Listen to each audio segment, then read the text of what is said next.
Welcome to The Explainer. Have you ever entered what looked like the absolute perfect breakout trade only to watch the market instantly reverse on you? Yeah, we've all been there. Well, today, we are decoding one of the biggest secrets of the financial markets, liquidity sweeps, and why smart money always seems to know exactly where you placed your trade. If you're a beginner or honestly just tired of getting trapped, you are in the right place. Okay, let's dive right into this. When that perfect setup hits your stop loss, it is incredibly frustrating, isn't it? It feels completely personal, like the market is literally watching your screen. But here is the secret you absolutely need to grasp right now. That wasn't random bad luck. Those sudden spikes and immediate reversals, they are highly calculated moves orchestrated by the big players in the market. Now, take a look at the classic chart patterns we've got pulled up here. You probably recognize these, right? Flags, wedges, double tops. Almost every retail trader learns these exact same textbook setups when they first start out. We're all taught to buy the exact moment a breakout happens. But here is the catch. Because everybody knows these patterns, retail behavior becomes entirely predictable.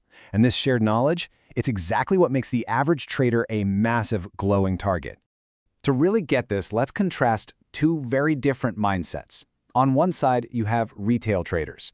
We tend to act aggressively, eager to buy the exact second a breakout occurs because we don't want to miss the move. But on the other side, you have the big players, massive financial institutions, banks, funds. These operators, they do not predict, they manipulate. They trade in such massive quantities that they actually need someone to sell to them. So, they simply wait for retailers to jump in, knowing exactly where those stop losses are waiting. So, the crucial point here is understanding a little concept called liquidity. Think of the market like a giant village market. For every single buyer, there absolutely must be a seller. If a huge institution wants to buy a massive amount of stock, they can't just click a button. They need a huge pool of sellers. And where do they find them? Right at your stop loss. Think about it. If you buy a stock, your stop loss is literally a sell order. Big players purposefully push the price down to trigger those stop losses, creating a trap to absorb all those sell orders so they can fill their own giant trades. Now this right here brilliantly illustrates the trap in action. When a major support level breaks, novice traders see it and immediately enter a short trade without waiting for any confirmation. Naturally, they place their stop losses right above that breakdown area. Well, the big operators know this pool of liquidity is just sitting there waiting, so they step in, absorb all that selling pressure, and trigger a rapid reversal to hunt those stops. Bam, you're out and they're in. Let's look at another classic trap, the trendline breakout.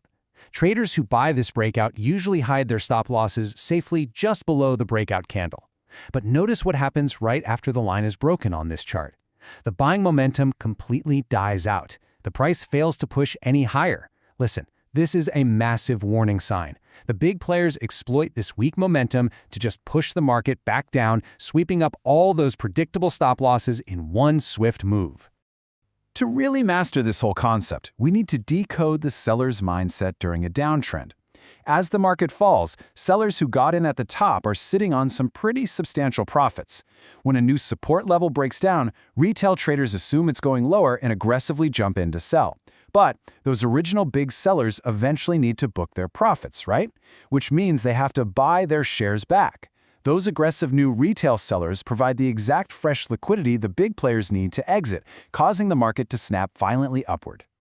Now, what's really fascinating about this next setup is how a trap is beautifully disguised within a totally normal structure, like a bearish flag. In an uptrend, the market dips slightly. Buyers are lured in, thinking, oh, awesome, it's just profit booking, a perfect time to buy the dip. But what beginners don't realize is that the market is overbought, and a massive resistance level is looming right overhead.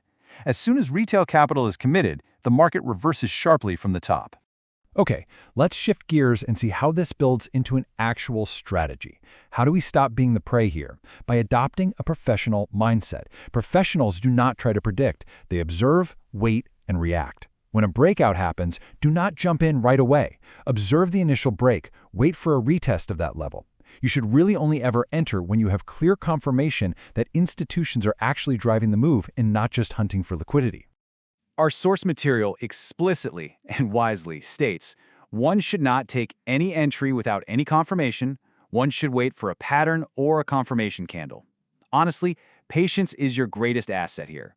Wait for the market to show its true hand. And crucially, Risk management is just non-negotiable. When you are finally in a profitable trade, always trail your stop loss. This ensures that if the big players suddenly decide to take profits, you still walk away with a gain. Ultimately, financial markets absolutely need liquidity to function. Every single trade requires a counterparty. It's just how the system works. But you get to choose which side of the equation you are on. So I will leave you with this final thought. The next time you look at a chart and go to enter a trade, ask yourself, are you trading a fully confirmed pattern, or are you just blindly providing liquidity for the big players? Demand confirmation, change your mindset, and start trading alongside the smart money. Thank you so much for joining me on this explainer, and I really hope this changes the way you look at the charts.